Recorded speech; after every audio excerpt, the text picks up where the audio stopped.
I texted you, I think, after I watched like the first 10 minutes, and I'm like, oh, this is basically about two low-level scammers. Like,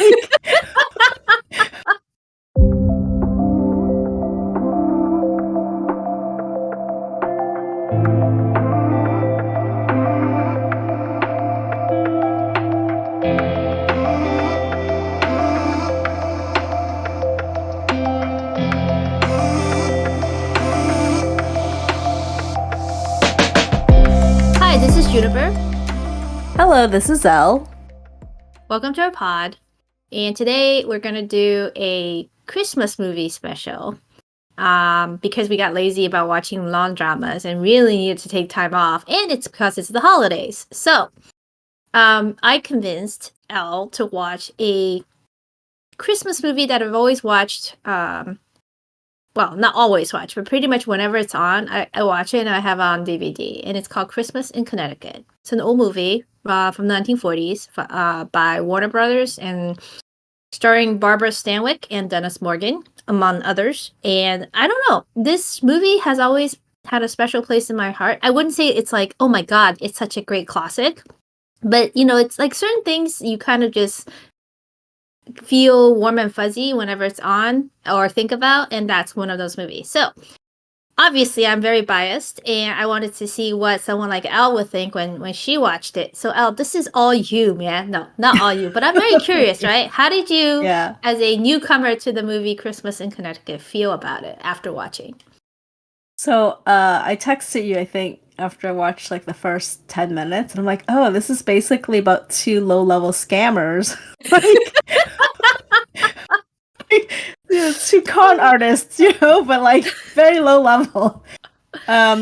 Because the story starts off with the male lead, Dennis Morgan, where Jeff Jefferson, I think his name was, Jefferson and he's Jones, like, which was a very odd name to me. But... Jeff Jefferson. Yeah, Jefferson Jones. So he was like a sailor lost at sea for like 18 days or something. And Yes. I mean, very, very unrealistic, right? Like he survived and he ends up in this hospital. You look really good for someone at sea for 18 days. Yeah. So I was like, what is happening, right? And he ends up in a hospital and he was getting, really bland food from, I don't know, the facility, and his bedmate or roommate at the hospital was like, oh, if you sweet talk the nurse and make her believe you're in love with her, she'll hook you up with some better food.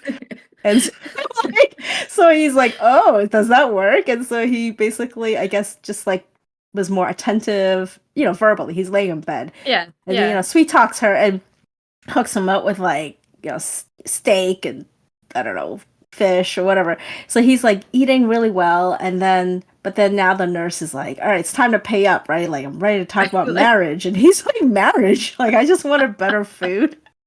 So I guess at the same time, there's this food writer in a magazine, I think, who writes like these really delectable recipes. Yes.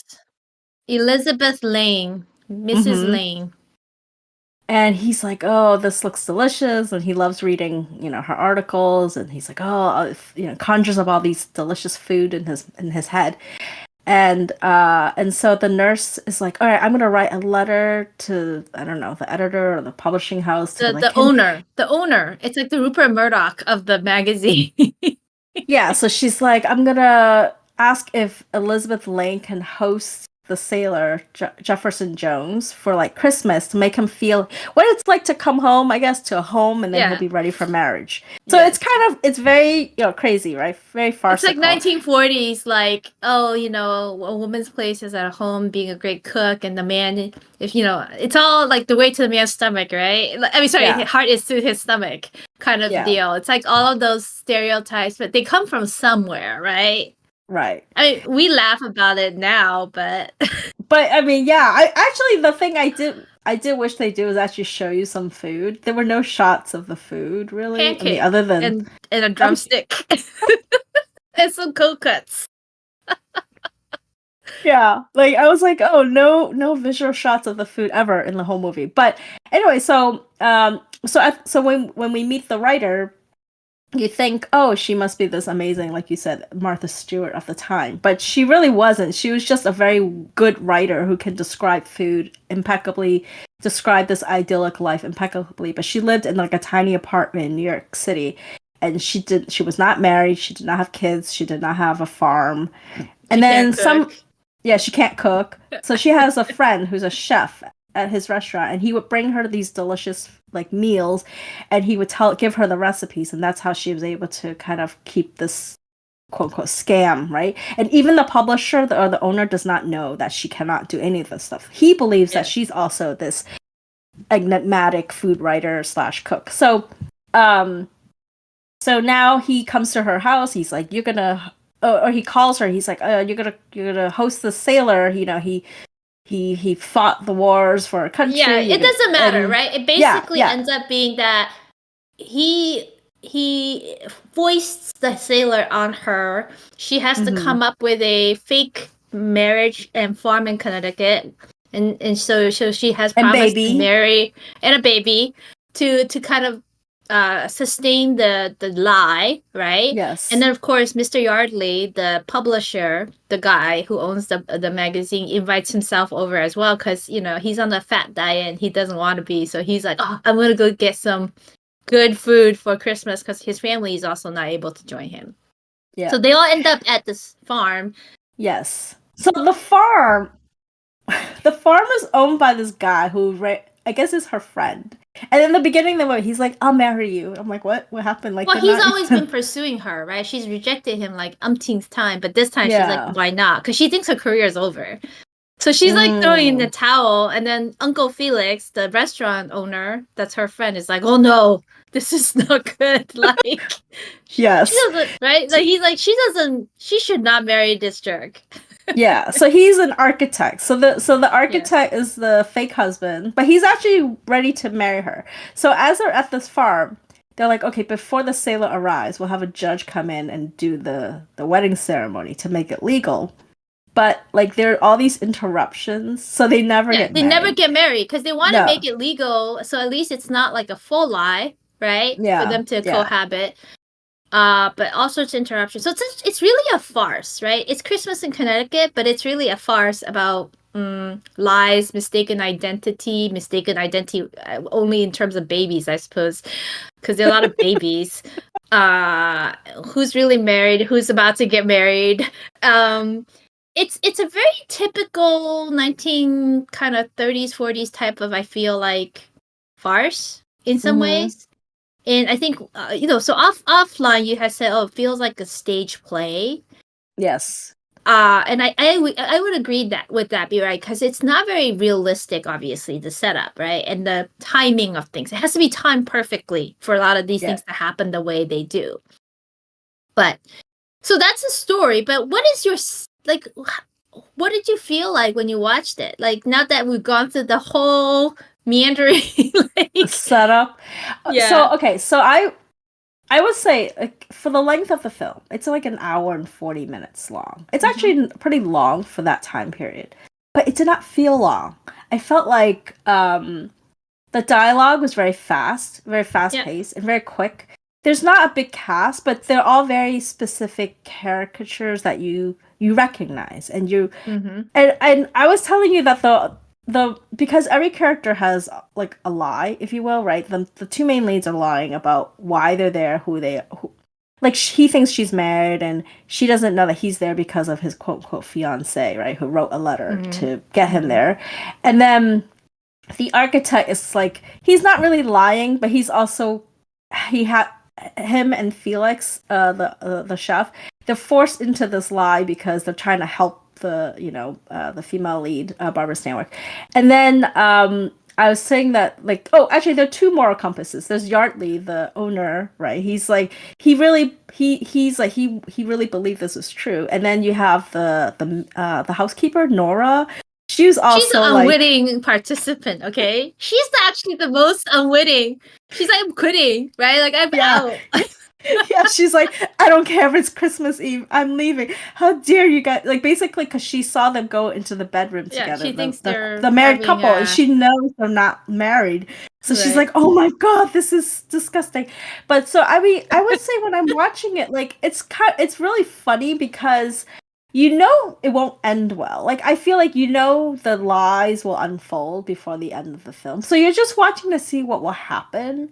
I will say, like you said, the romance. There's really not much romance. It's basically love at first No. sight. Like they met Yes. and they instantly like each other. But they actually, if you want to, dissect this, like how sustainable is the relationship, right? Because everything is built on lies. Like they actually don't know anything about one another in reality, right? But it's just more that initial chemistry.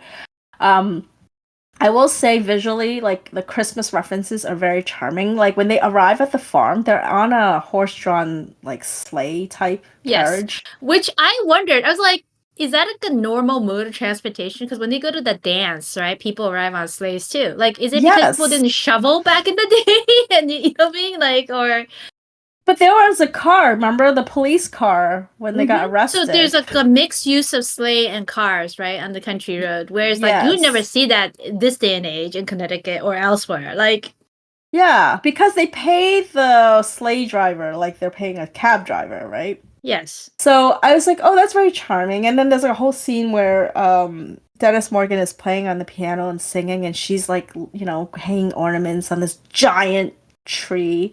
And then she dropped the glass one and did not immediately clean it. I'm like, oh my God. No one reacted. I know. No I one. was like, I really want to go into the screen and like clean up the glass shards, right? Because that's a big ornament she dropped, right? Yeah, Oh, yeah. And then the sound when it shattered, you're like, whoa, they really should clean that up. But like they just sit there it's like, yeah. she's They're like, like the keep housekeeper will take care of singing, it. right? It's okay. And she like Yeah. walks around the area where the thing dropped. I'm like, she's not gonna cut her foot. Like, I know they're wearing shoes, right? But it's interesting because then you go. I don't know how realistic of a reflection of Christmas was back in the day, but it makes you remember, right, or realize that hey, ornaments were glass. Yes. Back in the day. Yes. Like nowadays, it's very rare to have a glass ornament. Well, at least for us cheapos, you know. Like you don't go out of your way to go buy a glass ornament, you know. Yeah. Um, what else to say? I told you my favorite character was Felix, the chef, because he's just so like fun. He's so supportive of like the female lead, and he's also like all knowing, all seeing. Like he sees everything. He's like, but he has her back. Like he's always there to help her. Like he got her at the end. He got her the raise, right? He tricked Yardley to say, "Oh yeah, she has a competing offer." And the Yardley's like, because Yardley had already fired her. And he's like, "I'll double her salary and hire her back." And so he's very supportive. Like he helps her with all her recipes, right? He never wants credit. Like he does what he can to help her.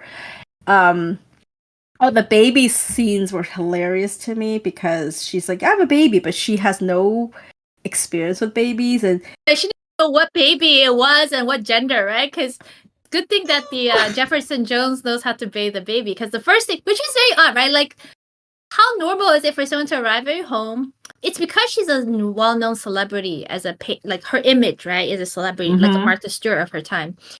That he can walk in and go, I'm a huge fan. I know like all your readers all about you and your life, and he just kind of like assumes, right? Like, oh, it's baby's crying, it must be bath time because you wrote about it. So he then offers to bathe the baby, and she's like, thank God, because I don't know how to. And I thought it was hilarious because everyone was like, oh no, moment of truth. This is when the lie gets like like shown, right? And no, it doesn't, because he takes everything, even like the diapers, because she's like, I don't know how to deal with the diapers, right? Yeah. Which is interesting for people like us watching the modern times. Go, oh, that's how they used to do diapers, right? It's like Yeah. It's a cloth diaper, right? And how they fold it and how they just like pin it. But it was funny because he's like, did you say your baby's name is Robert? She goes, Roberta. Roberta. I was like, oh, that was a cute baby. And then when he and then it was a different baby. Yeah, the next day it was a different neighbor's baby. Yes, and Yardley's like, that's funny. I thought the baby looked like the baby is blonde now and kind of talks. Like, what happened? And Uncle teeth. Felix and Uncle Felix is like, oh, the baby ate my watch, right? He made that up. And the female lead's like, is this really the time for this common conversation? Like, we have an emergency. It's the way Barbara Stanwyck delivered that scene that cracked me up too, because like she actually was just like, "Is this the time?" But she doesn't overdo it. So you're like, "Wait, is she really concerned that the baby swallowed the watch, or is she like trying to get rid of him, like dismiss him from the room?" No, So she was concerned until Uncle Felix, I think, said, "Oh no, I just made that up." I'm like, how are these people so calm if a baby really swallowed a watch, right? Like, and what kind of watch is it? When he showed, it was like a pocket, like a chain watch. I was like, oh my god, it's a big there's no way, right? Like no way, the baby could swallow that and survive. So yeah, I thought that was funny. Yeah. So it sounds like it was charming enough for you that it went by easily. That's what I'm saying. It's an easy, pleasant movie, and it's very. When I watch it again, like for the umpteenth time, because I had to rewatch it, right, knowing we were going to talk about it today. I think I texted you and I said, well, when I watch it with a critical eye, there are actually many problematic issues with the characters and the situations, right? Mm-hmm. In the movie, which I think you already touched upon, which is like they're all like kind of like low level scam artists or con artists, right? Or either that, or they're kind of like not very pleasant people, because all Yardley, who's not lying, cares about is circulation. Right, and then the like profits, right, like, oh, we need to have another baby so we can boost like circulation. And then the other guy, the architect, who is so smarmy, but in such a he does his smarm so well. Like, you're like, right? Because every time something's like, they're walking through the house, he's like, oh, and this is like double insulated and heat pumped, and look at the fireplace I designed. I was like, huh.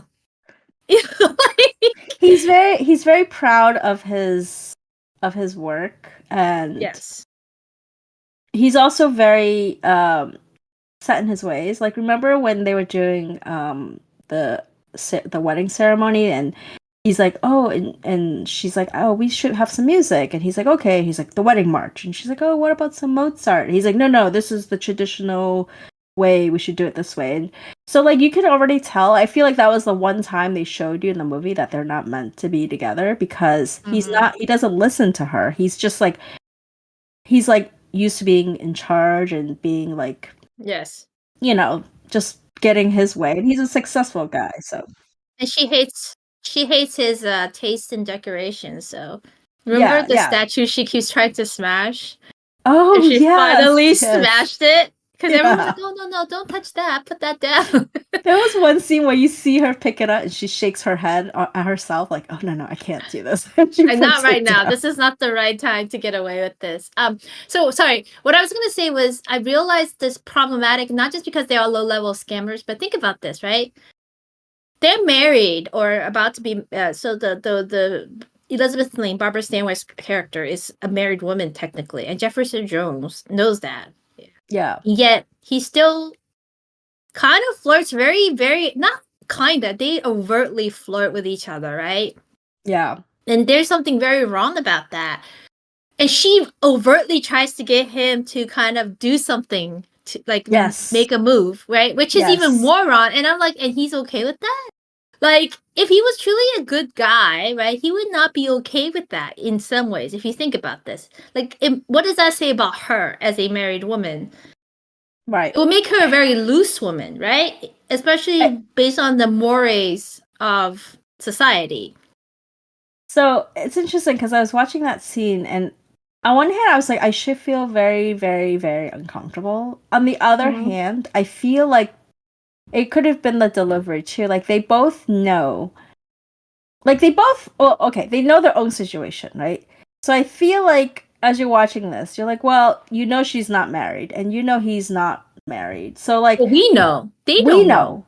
They don't know. So I feel like I liked that they did not give in. Do you know what I mean? Like, they were on that sleigh where they were really like they really wanted to kiss each other, but they were like, oh no, but we can't. And like, no, I'm not that type. So like, it's like they acknowledged that there was so much temptation, but they were not going to cross the line. And I think that's what saved the movie for me. Because had they kissed, then you're like, oh, okay, maybe I mean they're more morally corrupt than than they Right, than when they right, started, right? But like they right. still had boundaries that they were like, and then, when she found out he was engaged, she was like, okay, I'm done. Like, because by then she and the John, the architect, had already broken up. And, they weren't going to get married. And I think, yeah, it was just that it's that very narrow line of once you cross it, then you're like, okay, I'm not going to Yes. root for these characters anymore. Well, I would say depending on who you are, it is they already crossed some line, but I think what makes it, because these people are not necessarily the nicest people, right? In Yeah. terms of character, what I think makes it work and I think why the movie is so likable for people who like it is the charm of the actors, right? Yes. It's all Yep. fluff. And I don't just mean the main pair though. Like you said at the beginning, there's really not much of a romance if you think about it. It's like love at first sight, and then the all the shenanigans that happen around them more than them as a central romantic coupling. But there's something very charming about Barbara Stanwyck, which, well, actually, Barbara Stanwyck I would never usually call as charming, but she works in this movie as the kind Mm-hmm. of the straight woman, right? No nonsense. Mm-hmm. And then Yeah. Dennis Morgan, I mean, he's just like a very like charming, pretty face. Not pretty, like, like he's not a heavyweight actor, but it works for the role, right? He's a crooner. Yeah. He's a singer, and he's like a charming, guy, and works perfectly for like the tall, handsome sailor dude that he is, Yeah. and Yeah. who is kind of like all shucks in the face of like this older woman in his mind, right? Who's married that he idolizes. Yeah. Yeah. He thought he was gonna meet like a not a grandma type, but like a mother, at least older than him type, right? He didn't Yeah. expect to meet like a young woman, and I think that's where the love at first sight kind of hits. Like he already liked her based on her writing, and the fantasy of her cooking. But I was telling you the scene where Yardley was talking to this other guy, was it to John, about like circulation and boosting. Remember, like he's like, oh, the competitor, she's pregnant, and then like he starts talking, we have to do something, and then the other guy's like, you mean murder? I'm like, oh my god, they talk about murder of babies. Like I was Well, like, what? I was like, what? yeah, I know. What? This turned dark, and then he's like, no, you guys need a second baby. I'm like, oh, thank god. Well, speaking of that, there's some questionable things I wanted to ask you, right? Because so she refers to the baby as it a lot. Like, I'll take Yes. it, I'll put it to Yes. bed. And I was like, is this normal or is it meant to of the time? Because nobody calls babies it anymore, right? It's kind of like No. he or she, unless you don't Hmm. know what the baby is. But she obviously doesn't know what the baby is, and it's not hers in the movie. So I'm like, is this a norm for the times for adults to call babies it, or is it to show that she really is not a motherly person and she's not the mother? So therefore she refers, and nobody bats an eye, by the way, when she says that. Like, she like constantly refers to the baby as it. What do you Yeah. think? Do you think it's on I purpose? I thought she was doing on purpose because she didn't want to draw attention to the changing genders. Like one day it's a girl, the next day it's a boy. Like in fact, she's trying to hide them as much as possible so that they wouldn't even remember what the baby looked like the next time they see it or see him or her. So I felt that it was on purpose, that she was trying to keep it generic as possible. But it could be also of the times. Yeah, because I feel, I don't know, I don't think people would not think of their children as a him or her. Right. That's what I'm saying. Is Yeah. it meant to show that she has no concept of being their mother? Therefore, to her, it's like, oh no, baby, get that. Like, does that Yeah, make sense? it's a combination, I feel. Yeah. Yeah. So I don't know if I answered your Um. question, but yeah. Yeah, I just picked that up on that because I feel like that's also kind of like a unsavory aspect, right? Of how they treat the characters coming across, if that's how they call the baby.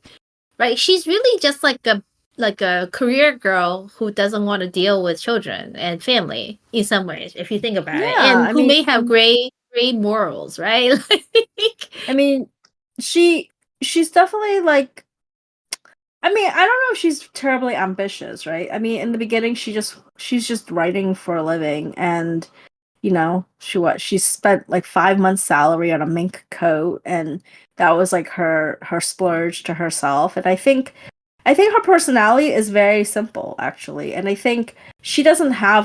So it would be interesting, right? Like right now, the person he fell in love with is the imaginary version of her, right? Like up until the end, he still doesn't really know anything about her, right? He just sees her in this nice home, and she fell in love with him because of like the rocking chair he brought. Like, I did like how he did there's different ways to rock. That was yeah, fun. yeah, yeah, that was cute. And before, because in the beginning, remember, like a whole bunch of people sent her rocking chairs, and she's like, "Oh, another rocking chair," right? Because she wrote about her grandmother's rocking chair, so all these fans like sent variations of their rocking chairs, and yeah, she really liked the one he gave her. So I don't know. I feel like as a lighthearted film, it's cute. It's definitely like, I think because it's kind of a little screwballish with the lies, it also Mm-hmm. it makes it like worth rewatching, because I feel like there's probably a lot of things you missed the first time around. And like you said, the chemistry between the leads, it is there. It's just like, who knows if it lasts forever, right? Like, oh yeah, they're gonna get married and be happily ever after. Who knows? But like for the duration of the film, they're cute together. It's not easy to pair, I feel like, Barbara Stanwyck in a romantic comedy. Like the one I can count the ones I've seen her in, right? Like Ball of Fire with Gary Cooper. Have you watched that? No. I feel like I've only seen her in one movie, but I can't remember what the name of that movie, like long time ago. Like I know she was prolific in early Hollywood. Um, but I don't Well, she was married to really. Robert Taylor for a while, for a long time, Yes, remember? yes. But no, the Yes. Lady Eve. I could have sworn you've seen the Lady Eve with me with Henry I Fonda. probably I probably did. I just don't remember because it's been so many years. I probably should go back and watch her old movies. I Yeah, we did could do a read. Barbara Stanwyck like thon. No, I did read that this is a different character for her, because usually she played more risque or darker characters, and that this was like actually considered a very light character Yeah. for her to play. Yeah. I mean, I think I read that she got Edith Head to do the costumes for this. I mean, her costumes are very nice, right? For this Yes. movie, because she had just finished Double Indemnity with Fred McMurray before this movie, which is a huge like noir movie. I don't know if you heard of it, Double Indemnity. She's like a Black I've Widow, heard of it, basically. but I've never seen Um, it. she like seduces the insurance agent for and gets him to kill her husband for money, but then they annihilate each other basically. But Edith Head Hmm. did the costumes for that and she really liked it, so she's like, oh, I want Edith Head to do it this too. Yeah, so I have read up a lot of trivia on this. Like, so also, did you know that this movie was released in like July and August? So it wasn't a No. Christmas time movie, which I'm like, I can't Oh. imagine watching this in not Christmas time because it's so ingrained now in my DNA to see this on TV or somewhere, right? Available for Christmas. I mean, for God's Yeah. sakes, the title is called Christmas in Connecticut, you know? Right. And originally, apparently, that it's a Warner Brothers movie, so they wanted it was supposed to be Betty Davis.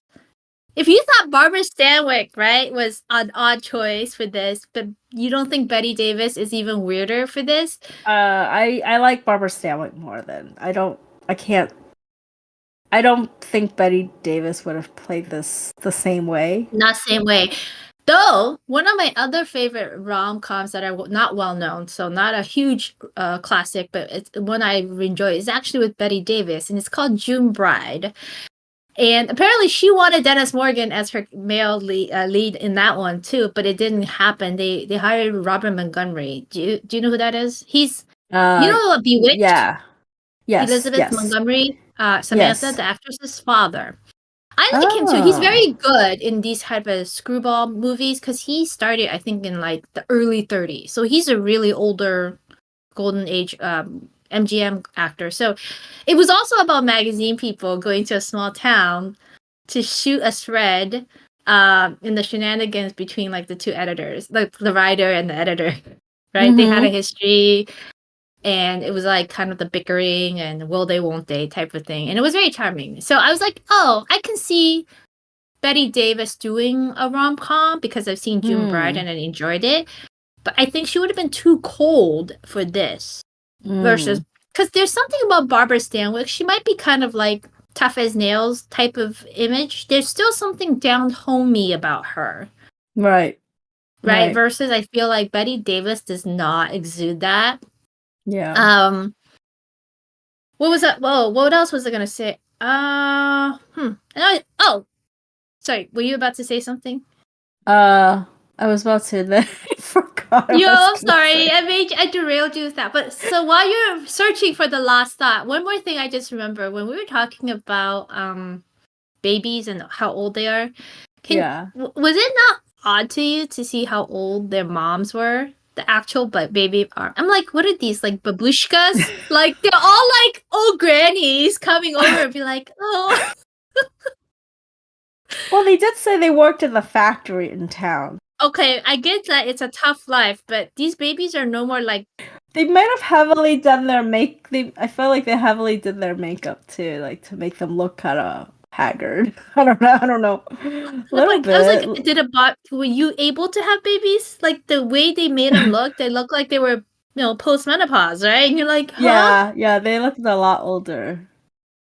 Oh, I was thinking. Oh, I remember my train of thought. I was telling you offline that another thing that I think made this movie sort of resonate still today is that, like, the whole talk about boosting circulation for their readership and profits and the PR blitz and all that. I was like, oh, even though this movie is from like 80 years ago, it still resonates today because the industry has not changed. Like, if you're talking about magazine or online readership, like, what do you have to do to get people to be attracted? You have to lie. No, you have to lie. That's what it is, actually. Yeah, I mean, they don't drill into it. It's not like a deep dive, but I mean, in conversations when they talk about it, you're like, oh, that's something that what people talk about today. So I feel like that actually helps, that it doesn't feel like a lot of things that visually we see, other than the horse-drawn sleighs, everything else is very still contemporary in some ways, right? Like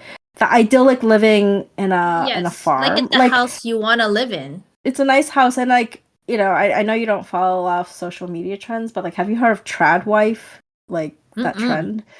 It's like trad is for traditional. It's where like these influencers dress up in that old 1940s style, and they bake from scratch, they cook from scratch, they homeschool their kids, but they're very elegant, and they do the hair, and they're very it's not like frumpy at all. It's to the point where people are like, this is not real, but it's a portraying of, it's not real, but it's portrayed, and they have millions of followers like on TikTok. So like when you look at like trad wife and you look at this, like it's not that different. Like it's like there are still people who would be drawn to this sort of idealistic lifestyle, because obviously it's fake in the film and it's fake today in social media. She's an but there are still people.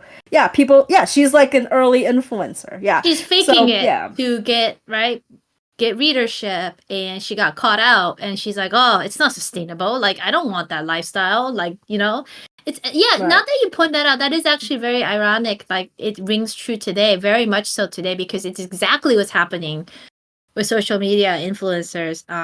Except I think I mentioned to you, right, that people back in the day when this movie came out would have totally understood who they were parodying, because there was a real popular columnist for a house magazine who was kind of like the Martha Stewart of their times.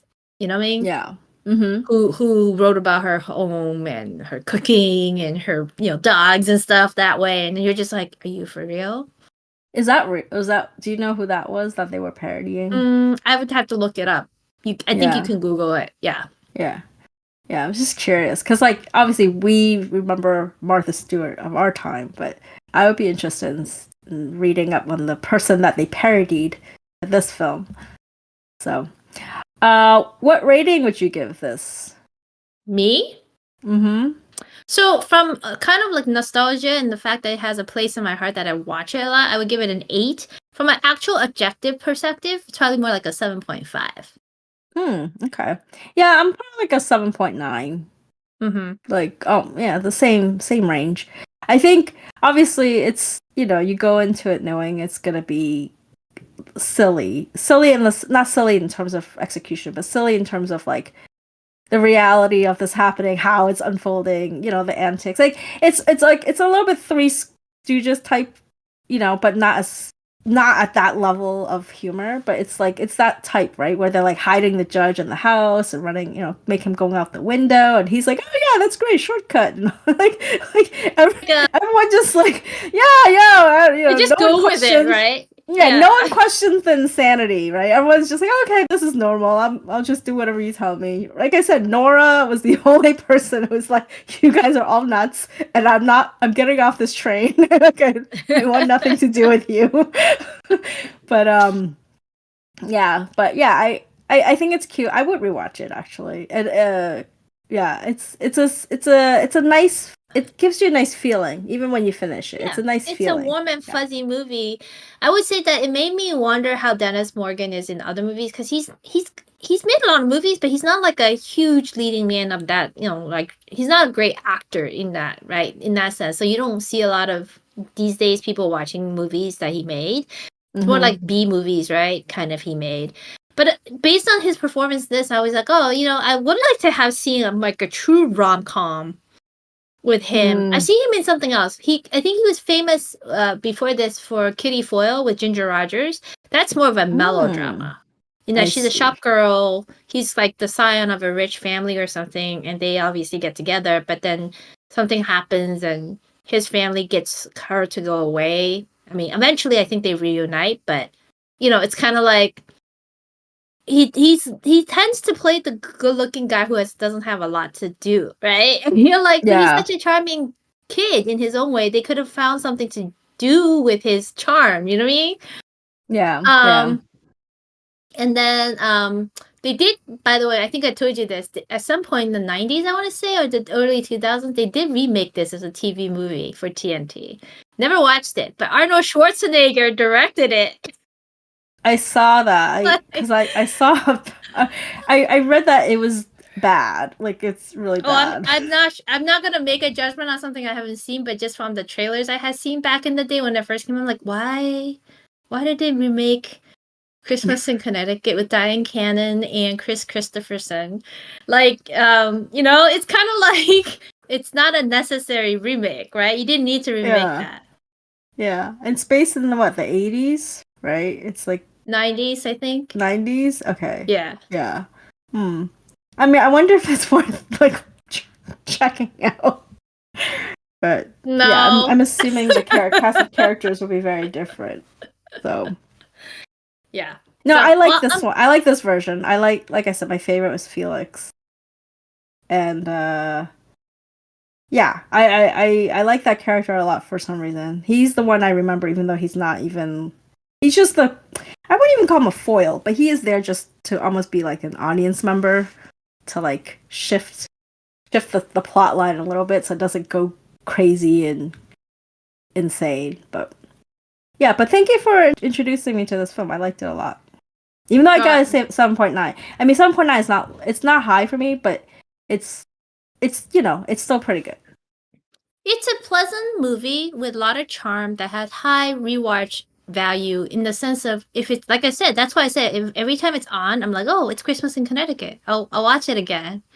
Especially around Christmas time because it's very fun to just have and they're charming, right? You are getting the spirit of like the joy and charm of the holidays by watching these people and their random shenanigans. Even though if you look down deep, like we said, there's a lot of questionable morally gray leaning towards dark, Yeah. choices like motivations. They did get arrested for supposedly stealing. He was so happy to get arrested. They're like, I'm getting arrested, lovely. I was like, wow. She's like, oh, this way I don't have to marry that architect. Like, another reason to stay unmarried. Well, anyways, thank you for checking it out and sharing your thoughts. And maybe next time you can do the same favor by, introducing. Well, I guess you don't watch as many old movies or haven't as I have. I have like an endless repertoire of old movies. Like I said, June Bride, highly recommend. Okay. Very funny, in a different kind of like banter. So, well, until next time, bye. Bye.